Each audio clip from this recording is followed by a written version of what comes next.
இந்திய மரபில் சில மாதங்கள் காலண்டரில் மட்டுமில்லை, அவை மனித வாழ்க்கையோடு நேரடியாக இணைந்தவை. அப்படிப்பட்ட ஒரு விசேஷமான மாதம்தான் மார்கழி. அதிகாலை 4 மணிக்கு கோயில் மணிகள் ஒலிக்கத் தொடங்கும், வீதிகளில் கோலம் விரியும், வீடுகளில் திருப்பாவை ஒலிக்கும். இந்த மாதம் சாதாரண காலம் அல்ல. சாஸ்திரங்கள் மார்கழியை தேவர்களின் பிரம்ம முகூர்த்த காலம் என்று அழைக்கின்றன. அதாவது தேவர்கள் விழித்திருக்கும் நேரம் என்று நம்பப்படுகிறது. அதனால்தான் மார்கழியில் அதிகாலை எழுந்து நீராடி இறைவனை வழிபடச் சொல்லப்படுகிறது. இது வெறும் நம்பிக்கையா என்றால் இல்லை. ஆயுர்வேதத்தின்படி மார்கழி காலம் மனித உடலுக்கு மிக முக்கியமான மாற்றக்காலம்.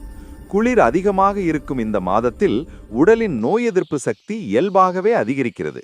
அதிகாலை நேரத்தில் எழுந்து தியானம், பிரார்த்தனை செய்வதால் மனம் அமைதியாகி உடல் சக்தி பெறுகிறது. இதனால்தான் மார்கழி மாதத்தில் விரதம், நோன்பு, பக்தி நடைமுறைகள் அதிகம். இதே மாதத்தில்தான் ஆண்டாள் திருப்பாவையை அரங்கேற்றினாள். மார்கழி திங்கள் மதி நிறைந்த நன்னாளால் என்று தொடங்கும் அந்த பாடல்கள் பக்தியை மட்டுமல்ல, ஒழுக்கம், ஒன்றுபட்ட வாழ்க்கை, இறை உணர்வு ஆகியவற்றையும் சொல்லித் தருகின்றன. மார்கழியில் திருமணம், வீடு கட்டுதல் போன்ற சுக நிகழ்ச்சிகள் தவிர்க்கப்படுவது கூட ஒரு அறிவியல் காரணத்தோடுதான்.